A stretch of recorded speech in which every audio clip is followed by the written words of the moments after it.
People used to say a lot of nasty things about me. Oh, look at that psycho. He's gonna get us all killed.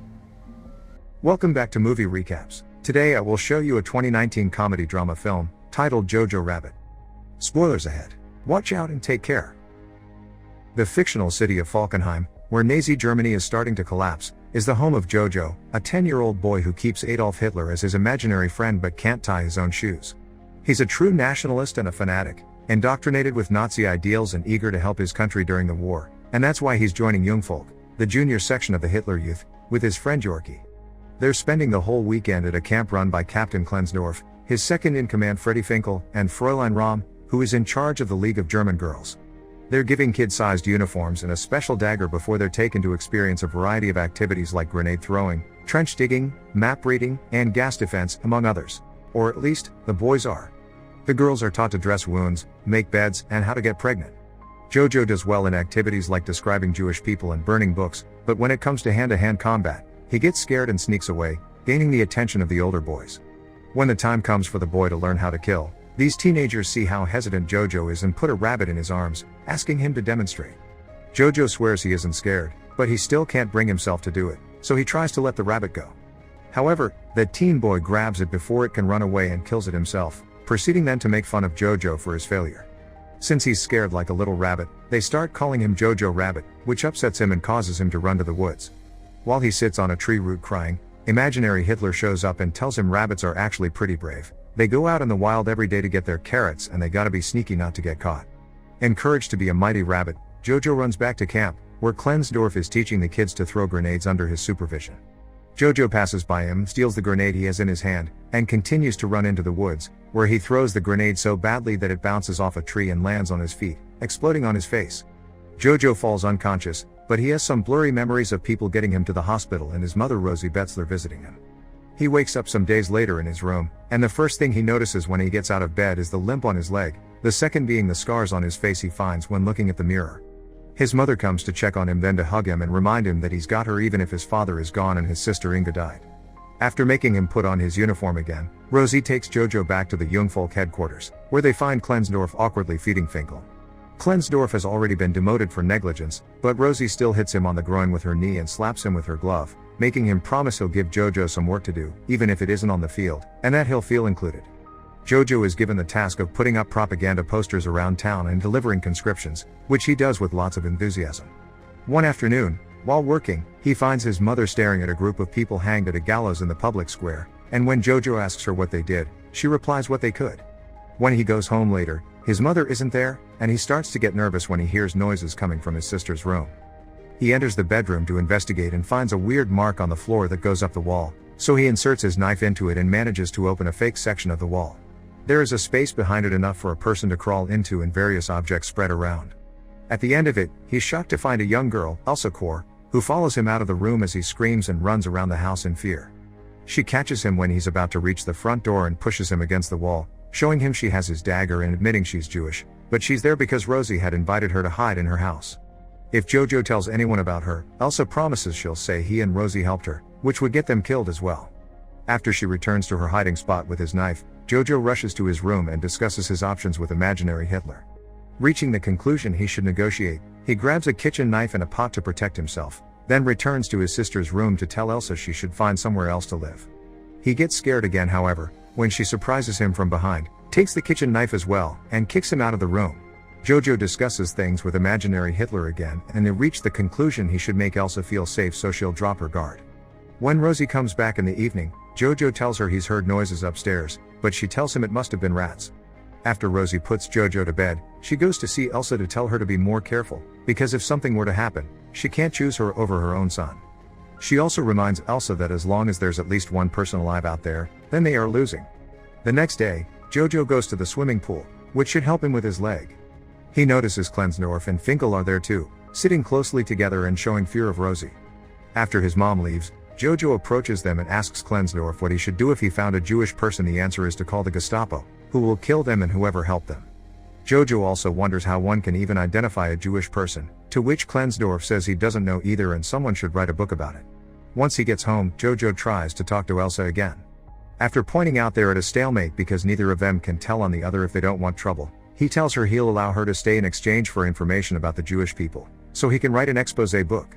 Elsa accepts and explains they're people just like him, but since he won't believe her, she says they're money-loving demons that are allergic to food.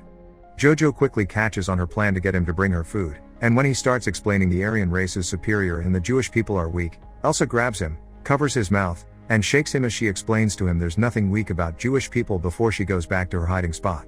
When Rosie comes back in the evening, she burns something in the fireplace before pouring some wine and playing music. She's very happy because the Allies have taken Italy and France will be next.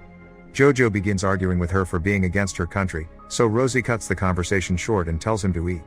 She isn't eating though, claiming she isn't hungry, and Jojo quickly suspects she's saving the food for Elsa, so he decides to have the leftovers for himself. He thinks that if his father were here he would understand, and since he wants to see him so badly, Rosie puts on her husband's jacket and paints a beard on her face with ash to scold Jojo for talking like that to his mother. Using her husband's voice, she also asks him to take care of her because she's doing the best she can. Then she turns up the music and makes Jojo dance with her. The next day, Jojo gives Elsa a pencil and paper for her to draw where Jewish people live and where Jewish women lay their eggs. Elsa starts drawing, but she refuses to answer questions about her family. However, she does tell Jojo about her fiancé Nathan, who is away fighting with the resistance. The picture she gives Jojo is a drawing of his own head because that's where Jewish people live. Jojo gets an idea for a plan. He writes a letter pretending to be Nathan breaking up with Elsa and reads it to her, who obviously doesn't believe him, but it still hurts her to hear such horrible things about her with her fiancé's name attached to it. She rushes back into her hiding spot, and seeing her so upset and human makes Jojo regret the whole thing, so he writes a new letter as Nathan saying the last one wasn't true and he does still love her. Elsa thanks him and asks him to bring her more letters in the future. They play a game of who can name more famous and important people on their sides, and Elsa wins when she brings up Jesus. Sometime later, Jojo and Rosie go for a walk to the riverbank, and Rosie tells him how different this area used to be. There were people all the time there, dancing and enjoying romance, which Jojo looks down on. Rosie also thinks kids shouldn't be discussing politics, they should be playing and climbing trees, and everyone should be dancing as a sign of freedom. Jojo looks down on this as well and takes off on his bike, with Rosie following him closely. When they reach the road, they see a truck of soldiers return home, looking gloomy and defeated. Jojo goes back to his house in a bad mood as well, so Elsa tries to distract him by telling him ridiculous fantasy stories about her people. He starts warming up to her and enjoying her company, for which imaginary Hitler scolds later, telling him his German brain shouldn't be bossed around. After he goes to sleep, Rosie spends some time with Elsa, telling her she's glad to have her and see her become a woman since she couldn't do so with her daughter. The following day, Jojo goes to the Jungvolk headquarters, where he finds Klensdorf and Finkel talking to each other with their noses almost touching, a clear tension between them. Jojo tells them he's writing an exposé on Jewish people, but they laugh at him, not believing it's real. Klensdorf decides to share with him some designs he's made for his and Finkel's uniforms, which are very flamboyant. Then he gives Jojo a new task: he must collect scrap for the war effort. While walking the streets dressed as a robot, Jojo sees his mother handing out little anti-Nazi flyers, and he also meets with Yorkie, who has been accepted as a soldier. When Jojo tells him he's captured a Jewish person, Yorkie replies he saw one in the forest and doesn't understand what the big deal is about, which gives Jojo a lot to think about. He visits Elsa as soon as he returns home and gifts her some colored pencils he's found around, but he also reminds her it's illegal for a Nazi and a Jewish person to be friends. Elsa points out he isn't really a Nazi because he hasn't hurt her, he's just a lonely kid trying to find a place to fit in. They agree to disagree. After Elsa realizes how dirty she's become, Jojo allows her to leave the room and take a bath. She even borrows some of his sister's clothes. They're about to have dinner together when someone knocks on the door, and after she runs back to her hiding spot, Jojo opens the door to find a group of Gestapo officers led by Hermann Diertz, and right after them, Klensdorf and Finkel arrives as well, saying they had to bring some pamphlet to Jojo, which sounds like his excuse. The Gestapo immediately starts searching the house for any suspicious activity as Diertz asks Jojo why his mother is away all day and why his uniform is lacking his knife. Elsa shows up then, wearing Inga's clothes and pretending to be her. She tells them she was the one to grab the knife because her brother had been bothering her, so the Gestapo goes to search her room next. Diertz is still suspicious of her, so he asks for her papers. Elsa grabs Inga's ID from her drawers and hands it to Klensdorf, who asks her for her birthday. Elsa guesses correctly and Klensdorf lets her go, but Diertz cuts in when he sees Jojo's exposé book.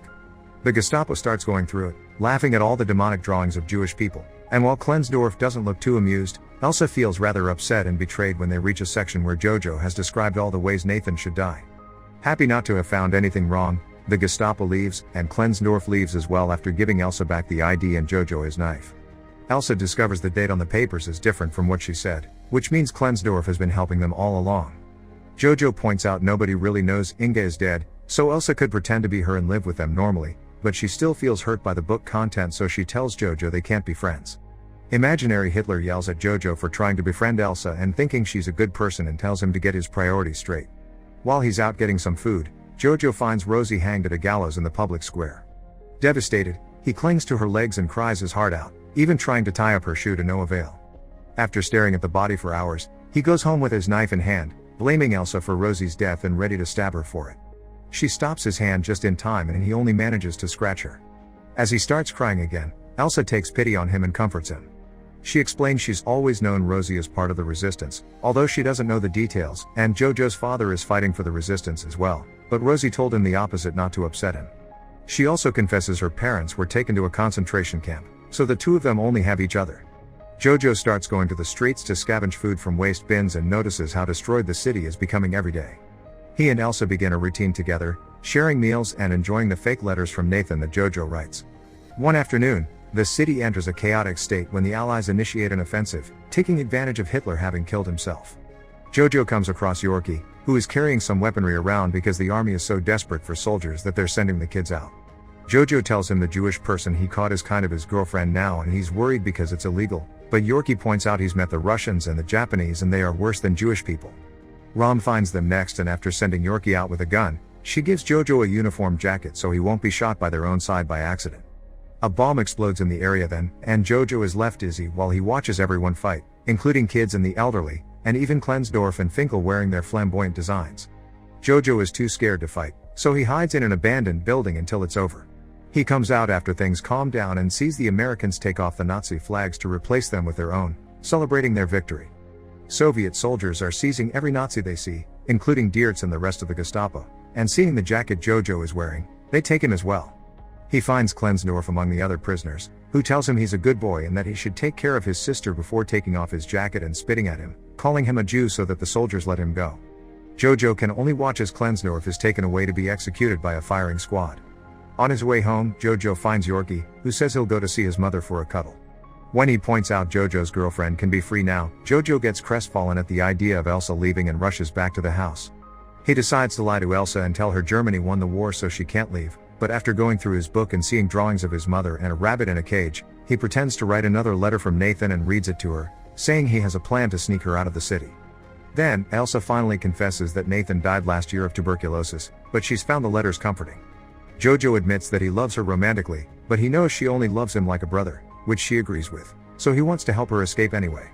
Imaginary Hitler is disappointed in him for this and tries to convince him to change his mind, but Jojo finally stands up to him and kicks him out of the house through the window. Elsa is hesitant to go out, but Jojo encourages her until she manages to cross the door.